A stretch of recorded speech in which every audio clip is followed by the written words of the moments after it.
You're watching the message. The message. The message. The message. The message. The message. The Message Network. Our message. Our voice.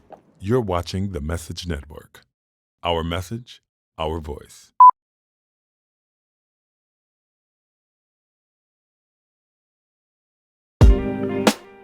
I'm back in Harlem, New York to meet with artist Mariel Moore. Much of Mariel's work is led by strong women influences. That's why I chose to link up at such an outstanding symbol of strength, the Harriet Tubman Memorial. Love for life and art. 'Cause we're living and breathing for it. Loving and living it. So Murray, I picked this location up here in Harlem. I've been looking at some of your work and I noticed everything has to do with women. There's hard times, there's good times. A lot of it is about struggle and adversity. I love this piece on Allison Sarr. I hope you don't mind that we took you to the Mecca, Harriet Tubman. Want to know your opinion. What's your take on her? Allison Sarr, you know, like she's talking about the female body and all the struggles that they've gone through, you know, from the beginning of American history till now. So it's something that I think about constantly, definitely in my work. Right. And I love this piece. I love how the roots kind of transcend into the stone. It's something that like really creates like a basis, right? Just for Black families, for America, literally, that the Black female body is something that our culture has been built on top of. Right. So I think I love her work, and this is one of my favorite pieces. Yeah. So it makes sense. It makes sense to me.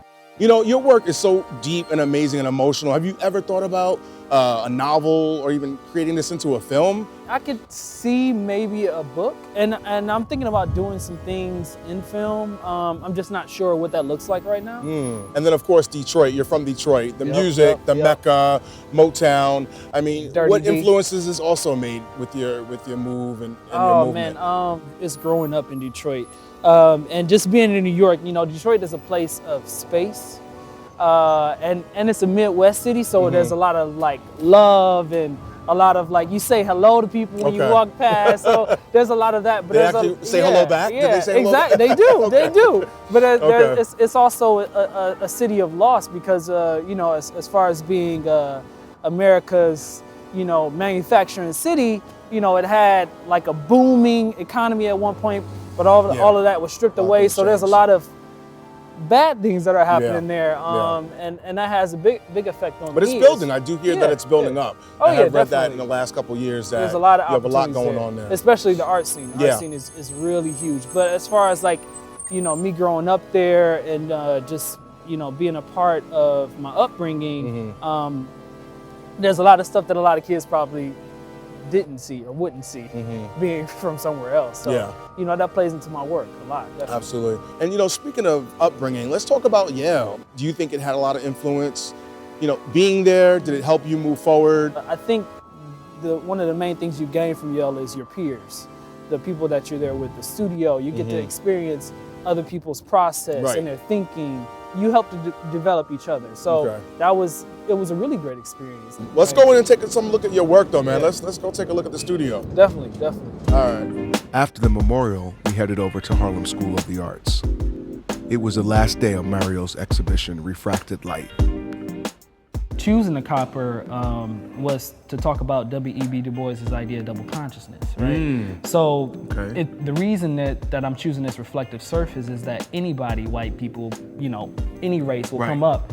And when they look at the piece, their skin color will automatically be tinted, right? So it gives them a different perception of themselves. That's right. But it's also veiled. Like you can't really see a clear reflection, but you see some aspect of yourself. Right, but it's changed. It's different.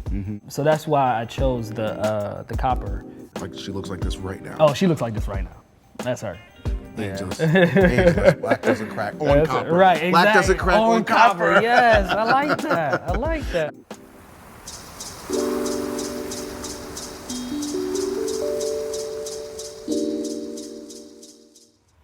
There was one time where I got into it with the cops. We really didn't get into it, but I got attacked by the cops, basically.